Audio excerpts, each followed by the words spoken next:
So expansive was the galaxy far, far away that the only way to travel from one corner to another was to utilise hyperspace. But surely there were other methods of traversing rather large distances in a relatively short period of time, right?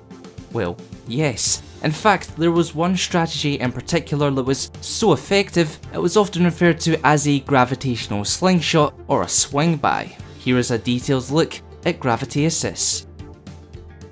When travelling through planetary systems at sublight speed, pilots often called upon gravity assists as a practical way to conserve energy, fuel expenses, and time. By taking advantage of the natural gravitational forces of planets, moons, and other celestial bodies, starships could rapidly change their speed and trajectory. This was firstly done by approaching a planet either at its front or its rear, depending on its orientation to the nearest sun, which altered the acceleration and deceleration of the craft. And secondly, navigational computers which calculated where to enter the planet's orbit or when to redirect away from its gravitational influence, plotted a precise elliptical path for the pilots to follow.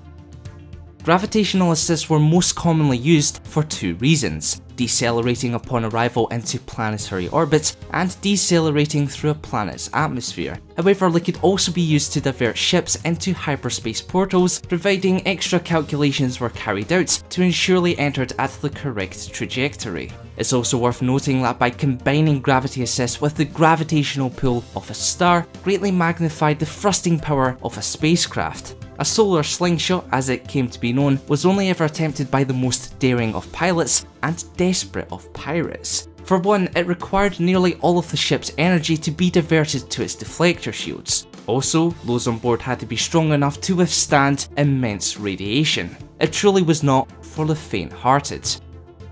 So there is a detailed look at gravity assists and what exactly they had to offer that hyperspace did not. Let me know in the comments below whether or not you would carry out this very method as a pilot in the galaxy far, far away, as well as what ship in particular you would enjoy flying. Personally, I'm a sucker for the Millennium Falcon. I think it's just nostalgia speaking. But if you've learned something new from today's video, be sure to leave a like. To help out the channel that's a little bit extra, please do consider pledging to our Patreon page. And for all things inside Star Wars, press that subscribe button and notification bell. Thanks for watching.